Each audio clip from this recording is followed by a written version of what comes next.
Ngiyanamukela kuKHANYISANI TV. Igama lami Nkhazimulo. Uma umusha le channel siyacela usubscribe ukuthi ukwazi ukuthola amavidiyo ngesikhathi siwakhiqiza. Engizokhuluma ngawo la namhlanje isihloko esibalulekile kodwa abantu bangasinakile. Uma uwumuntu ophupha amanzi, uwumuntu ophupha abantu abadala, uwumuntu ophupha ingubo zabantu abadala, khona into ofanele uyazi. Lapho usuke uhamba nemimoya yasekhaya. Isikhathi esiningi leyo imimoya isuke idinga ukulashwa, iyagula. Uma ukuthi uyaziphupha usentabeni, uyakhuleka, usemanzini, unezangoma, useklasini, kakhulu laba niziphupha niseklasini. Uyazizwa ukuthi usinda amahlombe, uyazizwa ukuthi kubuhlungu umgogodla, ubuhlungu iy'nyawo, uphathwa ikhanda elingaqedwa amaphilisi, namazinyo azobe buhlungu ukuhlangana kwawo. Lokho kusuke kusho iy'nkulumo zasekhaya. Uchaza ukuthi uhamba nabantu abangasekho, abagulayo ngokomoya, badinga ukuthi ukulashwa. Kubalulekile ukuthi uthole iy'mpande. Yini iy'mpande?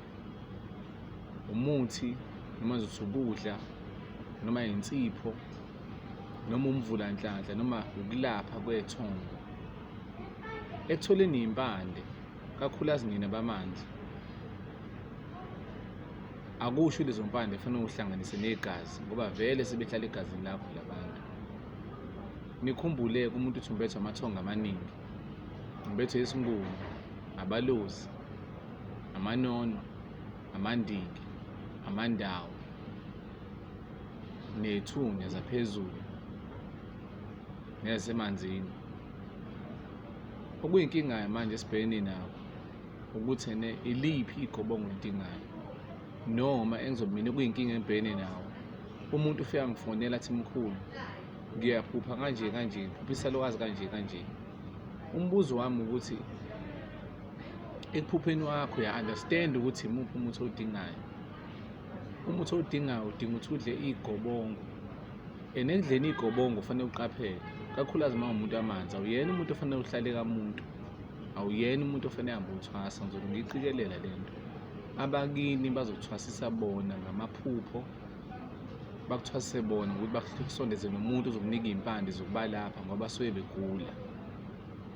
Uyangizwa? Kubalulekile ukuthi wonke umuntu ozalwa nale mimoya adle igobongo, akwazi ukuthi abageze. Okubaluleke kakhulu ukuthi iliphi igobongo. Angike ngicacise la. Khona igobongo lo muntu efanele lifakwe amanzi omfula.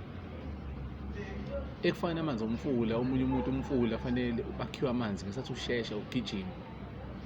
Omunye afanele kukhiwe amanzi emfuleni ngesikhathi umfula ukhama, ucwebile. Mase khona umuntu onegobongo efanele ufaka amanzi emvula. Omunye efanele kufaka amanzi emvula la kusuke kuduma khona kunombani, imvula uyikhe ngaleso sikhathi. Omunye adinga ukuthi athole igobongo elinamanzi emvula kodwa umkhizo sekhiza ingenalaka. Omunye adinga ukuthi athole amanzi emvula la isuke nomoya khona, unetha kuphambana nomoya, noma la kusuke kudileka khona amaqhwa, kanetha kodwa kuphuma amaqhwa. La manzi ahlukile ngoba asiza imimoya ukuthi ivuke noma ihlambululeke noma ithole amandla ukuthi ikwazi ukukhuluma. Yingakho ngithi hhayi wonke umuntu umenzela igobongo ngamanzi ompompi. Uyangizwa into engiyishoyo? Khona umuntu ofanele umenzela igobongo uyokha amanzi olwandle ebusuku, hhayi emini. Zibalulekile lezi zinto ngoba umuntu ufika adle igobongo, bahlambululeke, bageze, kodwa manje lo phakathi kuyena ufuna ukukhuluma akakwazi ukukhuluma ngoba khona imvelo noma amanzi emvelo angakawatholi kahle. Ngoba khona umuntu odinga igobongo lempophomo engashayi ezibeni, izothi izodilikisha etsheni. Lezi zinto zibalulekile. Ekudleni igobongo ukhumbule ukuthi ngesikhathi usabadlisa igobongo basuke bedla abantu abadala, banaso isikhathi sokubedla bekhuluma. Usuke unenhlanhla uma unedlozi, uthi uyadla igobongo libe likhuluma. Fanele silinde wena ulinde uhole yibona. Okubalekile ukuthi ubanikile impande zabo bakhulume. Lamagobongo abaleke ngani? Iwona akha impilo yomuntu, ngoba impilo yakho ikulabantu abahlala emzimbeni wakho, ibona abakugulisayo. So fanele uthole umuntu ngempela odila nomsamo oclean.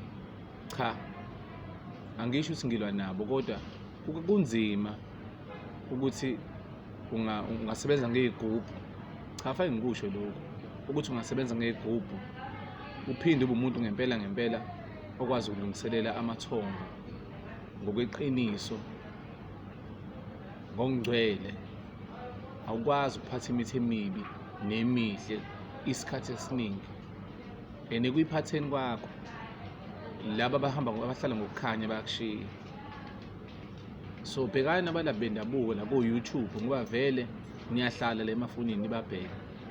La ithongo lakhe likuthuma khona ungalizeli,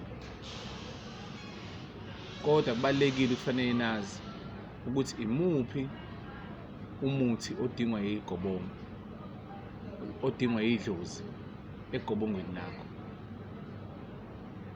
Elinye igobongo lidinga ukuthi ulitholele umlotha wentaba la kade kusha khona utshani, hhayi noma ilaphi, osha idlozi laleyo muntu. Ngeke ngikhiphe zonke iy'mfihlo zethongo ngoba azibalulekile, ngibalekela osomathuba abofakela umuntu amanzi kade liduma izulu egobongweni abe nenkinga, agcine yantshelwa umqondo. Kanti thina siyatshelwa abantu abadala ukuthi leli dlozi lidingani nani. Incane into engayikhuluma mina nawe, okubalulekile ukukhuluma nabantu bakini. Incane engakhuluma nawe mayelana nokubalapha mase sesiza ey'mpandeni abazidingayo. Ngaphandle ngempela uma unethongo elidonsa lithi ngidinga le mpande zibe ngaka ebhakedeni, ngokuthobela ngaloyo langa ngikulalele ngoba usuke uthunyiwe. Udinga usizo 081 30 4198. Makhosi amakhulu.